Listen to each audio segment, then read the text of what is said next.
My teen female, dad 36, married his wife Becca, 42, 2 years ago. She has 3 kids, teen female twins and a male tween, and I've known them for 5 years now. I don't get along with them apart from my stepbrother. For clarification, my mom's not in the picture anymore, and neither is their dad. My dad just received my grandparents' house. Granny passed away, and we're planning to move there. It has the same number of rooms, 4, but it has an oversized yard and a basement, and my dad says we can get a pool in a few years. I used to spend weekends with my grandparents, and so I already have a room there. My dad's old room. My grandparents renovated it so I could have my own bathroom and a bigger closet there. So when my dad said we were moving, he said I had to get rid of half of my furniture because I already have stuff there. I'll admit my room there is nicer than the one I have here because I was my grandparents' only grandchild and they kept it modern. It seemed obvious that I was going to keep my room there. Becca didn't say anything at that time because she didn't know the room had a full bath and a walk-in closet. They visited the house last week to start moving some stuff while my step-siblings and I were at school. And at night, during dinner, Becca said that I'd have to choose some other room because the girls should get the one I use. Both my dad and I were confused, and she said it was better and the most practical thing, since the twins were 2 and they needed a bigger closet, and it would be better for them to have their own bathroom. I said sorry, but no, because my grandparents did all the modifications for me, and that's been my room for as long as I can remember. She and the girls wanted to push the subject, but my dad didn't let them and told my stepmom that they were going to talk later.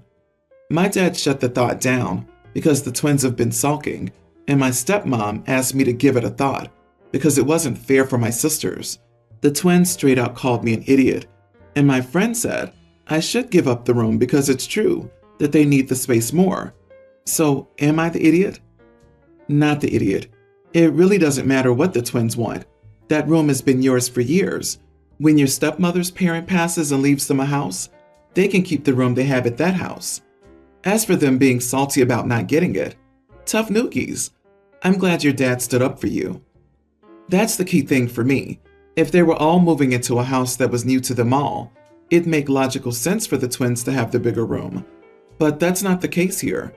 This house is already part of OP's life, and she already has her space there. Given the connection with the late grandparents, it would be unspeakably cruel to take that away against OP's will. You are the idiot. This room you had at your grandparents', is it bigger than the non-master room? I.e., are you expecting a larger room than the twins will share? That's not reasonable. People sharing a room should have the larger room versus someone in a room alone. The room in your grandparents' house isn't your room. It belonged to your grandparents, and now it belongs to your dad. This is more practical because you aren't going to be staying there longer than them. Suck it up and be an adult about it. The twins shared the same crowded womb for 9 months. They can share a smaller room. Why should OP be pushed out of her own room for her children? It's BS because I don't see how giving up your room would be better for OP. Hun, your stepmother was pretty much writing you off as unimportant, or else she would have acknowledged this would be a sacrifice for you. I hate to be the one to say this, but I'd talk to your dad if I were you, and make sure he has a will that leaves the house to you. This has Cinderella vibes all over it.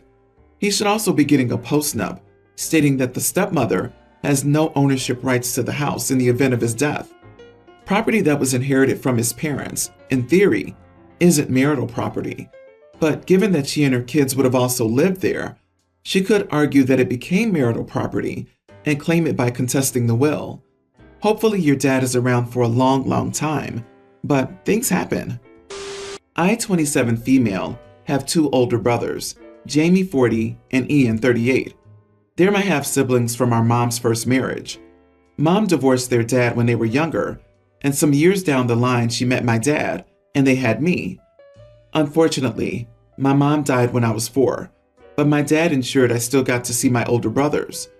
Their dad didn't want to make that much effort to keep them in my life. I think he resented our mom for divorcing him, but their grandmother, Claire, 87, loved my mom and continued talking to her even after the divorce.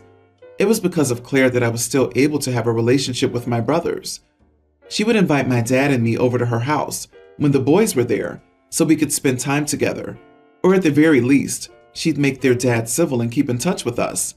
Sometimes she'd just volunteer to watch me all on her own. I used to spend entire summers at her house when I was little. My dad wasn't close with his own family, and my mom's family always seemed a little distant with me. So it was nice to have Claire. She treated me just like my brothers, even though we weren't related.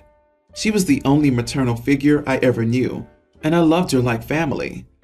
Claire died a few months ago. She had been ill for a while, so we were expecting it, but it still sucked. She had stringent rules about how she wanted things to be carried out after she was gone, but she never discussed those rules or plans with me. I didn't expect to be in her will, but I was. She left some family jewelry, some sentimental items, and a decent sum of money to me. Some money was left to James, and her house plus a few other things were left to Ian. She didn't leave much for their dad.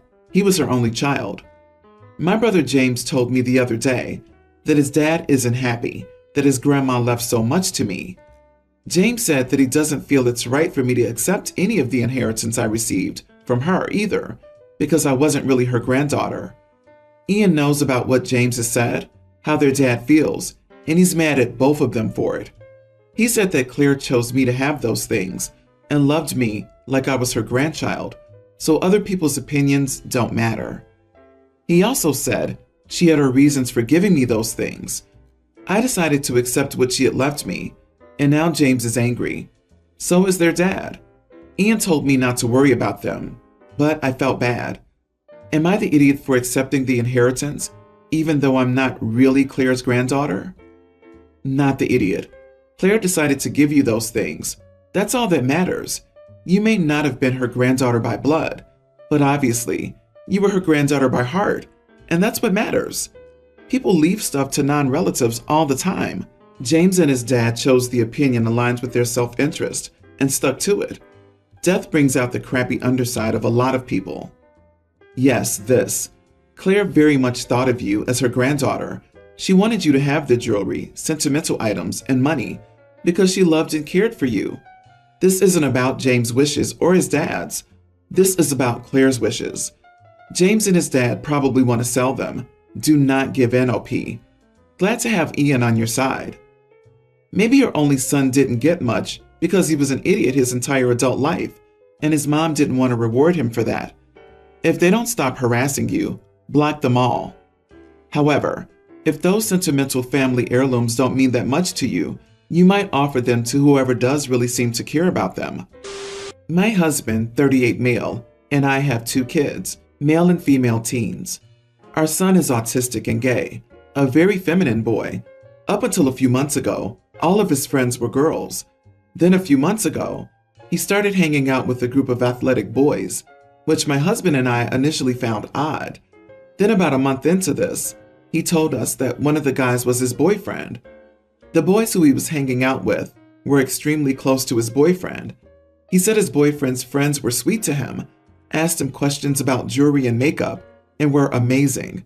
In the past few months, they've been coming to our house with their friend, and they definitely are lovely. They share some common interests like anatomy and physiology. The boys like it because of sports. My son is just a science nerd. My son also loves collecting stuffed animals. We see nothing wrong with this. One of my son's new friends collects plushes of baseball, football, etc. players. The boys recently came over for a sleepover.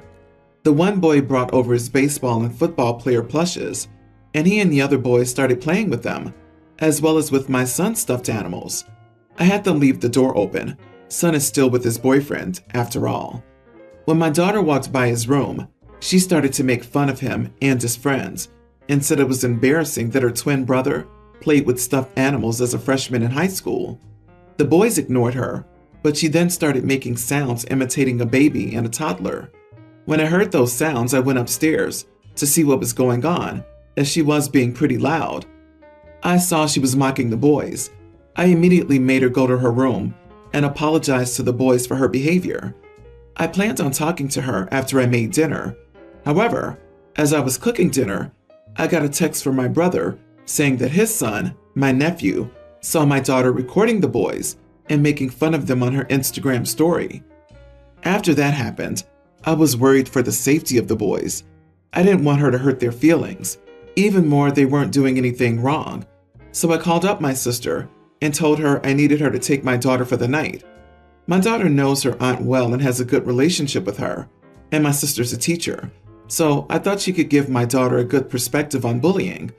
I went into her room to tell her that her aunt was picking her up, and she started screaming at me. She eventually agreed to go after I threatened to take away her phone. The next day, I got a call from my mom asking why I abandoned my daughter and how it's natural for her to be embarrassed by her brother playing with plushies at that age. She also said that it could be traumatizing for her to sleep there instead of with me. My sister keeps reassuring me that I did the right thing. Am I the idiot? Not the idiot. Maybe grandma is behind the times and is part of the girls play with dolls and guys with toy cars, and swapping and sharing is against the rules kind of era.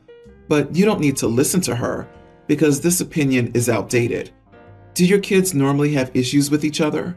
Could your daughter have a crush on one of the boys or something and is acting out for attention? In any case, as you're aware, the daughter's behavior was unacceptable and needed to be nipped in the bud.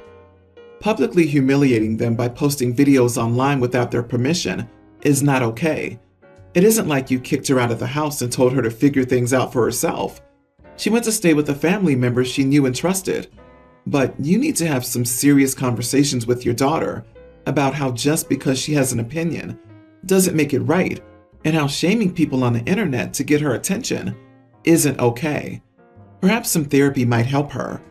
Don't be mad, but show her actions and consequences. You are the idiot. Your daughter obviously is wrong for bullying her own brother and friends, but she's just a kid. You're wrong for not talking with your daughter, not punishing her, and shipping her away. She's your daughter and your responsibility, not your sister's. This literally doesn't solve anything or work to change your daughter's behavior. You can toss a bully out if they don't live there, but since she does, you should probably try to, parent your child. You need to step up. My female teen bedroom has a lock on the door. One of the conditions of getting the lock put on my door was that I must have 2 keys and keep one with my dad and his wife Sandra. So I could have a key, but they also needed access to one in the house. I wanted the lock in the first place because Sandra's kids and she and my dad's kids were always wandering in and out of my room, letting their 2 cats in, and my room would often have cat pee in it, or my stuff would just be all over the place. Monday I got home from school late because I stopped by my part-time job beforehand. When I got back, Sandra's kids were sad and crying or mad. Sandra yelled for me to see her in the kitchen, and my dad was on the phone with her. While I wasn't home, Sandra let her kids into my room, rummaging through my stuff until they found all the scrapbooks I made. It's a hobby and I have loads of them. A lot are either me and my friends or they're my family. None include Sandra, her kids, or her and my dad's kids. Lately, they haven't featured my dad either, just my mom who died when I was 7, my siblings who are both over 18 and don't live with us anymore, and my extended family. They got their feelings hurt because they saw how many I had, and none of them had a single photo in any of the scrapbooks.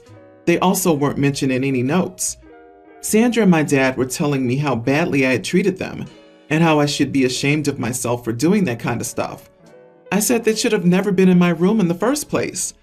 Sandra replied that kids often want to be in their older siblings' rooms. I made a face that she realized was me thinking that they're not really my siblings. She told me I broke their hearts and hers because they've tried everything to be my family, and they've taken me into their hearts, and I've shown clearly with those scrapbooks that I've not taken them into mine. She told me that should make me feel bad. So I told them, Dad and Sandra, that they deserved to have their feelings hurt when they snooped. And her worst of all, because she knew what her kids wanted to do, and she unlocked the door for them to do it. Sandra sent me straight to my room. She and my dad both yelled at me and called me a heartless brat for saying that. Dad told me the kids did nothing wrong. I said he should blame Sandra for opening the door for them to snoop in the first place. He said my feelings were wrong, and it's all my fault that they feel hurt. Sandra told me nobody should say someone deserves to have their feelings hurt. Am I the idiot? Not the idiot. You have a lock on your door to keep your belongings safe and your privacy. Sandra abused your trust by allowing her kids to enter your room without your permission. None of them had the right to be in there in the first place, and that door was not unlocked for any other reason than Sandra telling her kids to snoop and find out what was going on in there and report it back to her. The sooner you get away from them, the better. Too bad you can't move in with one of your older siblings. You never let us into your heart? Well, I figured you let yourself in like you let yourself into my room. It's not my fault if you don't like what you see when you get there. It's like reading someone's diary and complaining that they didn't write about how much they love you. Sandra and OP's father aren't doing those kids any favors. What's the point of having a lock on the door? If they just let themselves in whenever they want, they need to start respecting your privacy and give you your own space. You didn't do anything to hurt them. You just did nice things for other people, and there's nothing wrong with that. The way they acted proves why they're not in the scrapbooks. Sandra violated your privacy and your respect by letting not just herself but her kids into your room to play with your stuff. If they had broken something valuable or expensive, would they be replacing it? If they hurt themselves with your items, will they be blaming you? This is an entirely toxic situation. I'm so sorry, hon. 2 more years and you can leave them all behind. My friend didn't have a necklace to go with her dress, so I offered her one of mine. She kept telling me how much she loved the necklace, so I told her that she could keep it, as I never wear it anyway. I gave her the necklace 4 months ago, but she recently wore it to another party, and my sister-in-law mentioned that I had a necklace that looked exactly like that. So my friend told her that I had given it to her, and my sister-in-law made a comment about how that was nice of me. I thought that was the end of it, but she told all of my in-laws and my husband. So now my husband's demanding I get the necklace back, and everybody's angry at me, and I don't understand what the big deal is. I've told him I can't ask for the necklace back, since my friend clearly loves it so much, but he said I have a week to get it back, or he would get it back himself, and that he would think twice before giving me anything from now on. Am I the idiot? You are the idiot. Your husband bought that for you, not your friend. I understand that you don't like it, but that's something he used his money for in an attempt to get you something you like. I would be hurt if my fiance were to do something similar. At the very least, you should have talked to him about giving it away before you gave it away. Finding out from his sister was probably embarrassing and the worst way to find out. Not the idiot. Once given, the gift belongs to you, and you can do what you want with it. So why keep something you'll never wear? For people saying the opposite, how is it a gift if the husband holds it over her head or threatens the friend with taking it back? And if the husband chose a gift she wouldn't even wear, it wasn't a gift chosen in love. He didn't consider her taste. Using gifts as emotional manipulation isn't a sign of love. You can do anything with a gift once it's yours. It is nowhere near that simple when the gifts are from your partner. You are the idiot, even if you say this was not a family heirloom. It must be important if sister-in-law recognized it right away. It was something precious to him that he gave to you, and probably pretty expensive. Handing it off to your friend without at least giving him a heads up beforehand. 4 months, and it's clear that you had zero intention of telling him because your friend did, was insensitive.